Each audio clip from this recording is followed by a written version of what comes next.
সম্মানিত চাঁদাবাজ ভাইয়েরা, সুস্বাগতম। খুবই উচ্ছ্বাসের সাথে সমবেদনা প্রকাশ করছি মোহাম্মদপুরের ঘটনার জন্যে। এক চাঁদাবাজ ভাই 2 লক্ষ টাকা চাঁদা দাবি করেছিলেন। প্রকান্তরে জনতা তাকে সাইজ করে পুলিশের হাতে সুপর্দ করে, পুলিশ এসে তাকে হ্যান্ডকাপ পরিয়ে পুরা এলাকা তাকে ঘুরানোর ফলে আনুমানিক তার 20 লক্ষ টাকার মানহানি ঘটনা ঘটেছে। মানহানি এটা এরকম একটা ঘটনা ঘটেছে। আমি যেটা দাবি করছি সেটা হচ্ছে যে ওনার তো 20 লক্ষ টাকার মানহানি হয়েছে এবং উনি মাত্র চাঁদা দাবি করছিলেন 2 লক্ষ টাকা। এই 2 লক্ষ টাকা রেখে মাইনাস করে 18 লক্ষ টাকা যেন চাঁদাবাজ ভাইকে ফেরত দেওয়া হয়।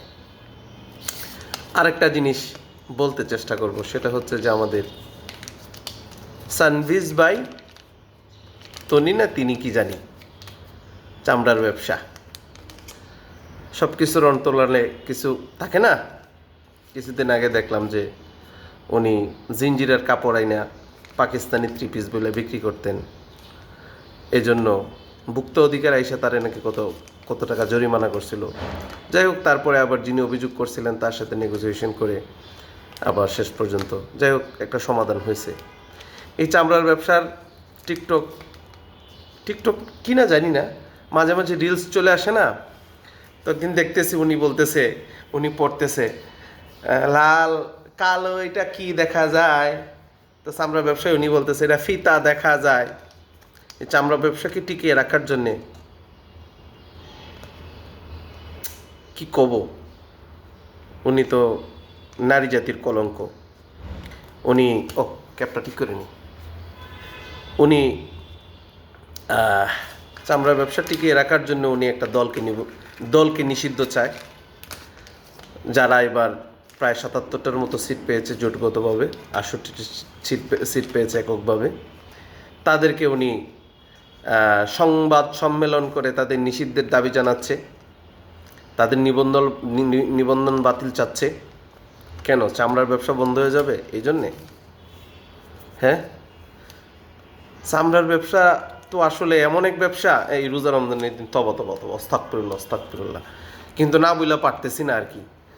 যাই হোক, মানুষকে চিনে রাখেন। উনি জীবনে অনেক অনেক অনেক অনেক অনেক অনেক তার পাল্টাইছেন। সো শেষ পর্যন্ত উনি এখন এই মার্কেটটা ধরে রাখার জন্য, কারণ আওয়ামী লীগের আমলে বহুত খাইছে, মনে করেন রোজা রমজানের দিন তো উনি আবার সব কিছুই খায়, বিশেষ করে কলাটা একটু বেশি খায়। সো আওয়ামী লীগের আমলে অনেক খাইছে, খায়া মনে করেন স্বাস্থ্য সুস্থ ঠিক করছে, কারণ কলার মধ্যে প্রচুর প্রোটিন। সো এখন আওয়ামী লীগের আমলে যেভাবে চলাফেরা করছে, না আচ্ছা ওই একটা ওয়ার্ড চলে আসছিল, এটা স্টপ। হ্যাঁ, তো এখন আবার মনে করেন বিএনপি পন্থী যারা ক্ষমতায় আছে তাদেরও তো কিছু কিছু ভাই বেরোদর আছে, তাদেরও তো মাঝে মাঝে চামড়া টামড়া লাগে, কারণ ট্রেনের প্রতি মনে করেন ঢাকা থেকে সাভার ট্রান্সফার করার পরে এই এলাকায় কিন্তু চামড়া মাঝে মাঝে শর্ট পড়ে যায়। হ্যাঁ, আবার মাঝে মাঝে যোগাযোগ ব্যবস্থা খারাপের কারণেও দেখা যায় যারা যারা সমাজদারকে নিয়ে ইশারা বি কাফি হ্যায়। সো বুঝে নিয়েন আর কি। তো ওই চামড়া ব্যবসায়ী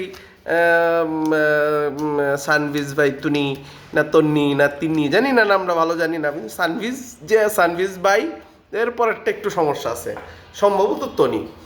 যাই হোক, ওনার চামড়ার ব্যবসা জমজমাট করার জন্য আগামী 5 বছরের জন্য উনি বিএনপিকে লিজ দিতে চাচ্ছে, এবং সরাসরি তো বলতে পারতেছে না যে আমি চামড়ার ব্যবসা করি, ইশারা ইঙ্গিতে বলতেছে যে ভাই তোমাদের জন্য দরজা ওপেন আছে, আমি জামাতের বিরুদ্ধে কথা বলতেছি বা ইসলামী দলের বিরুদ্ধে কথা বলতেছি।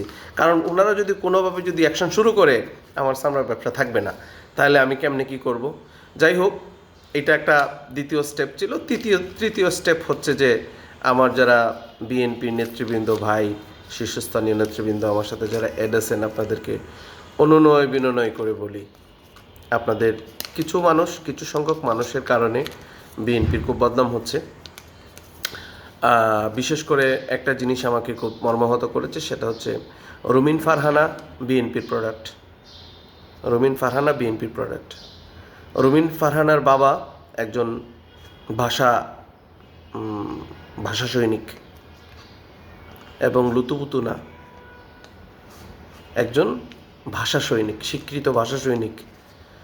তার মেয়ে রুমিন ফারহানা দলীয়ভাবে সে অনেকেই তো স্বতন্ত্র থেকে নির্বাচন করে, উনিও করছেন।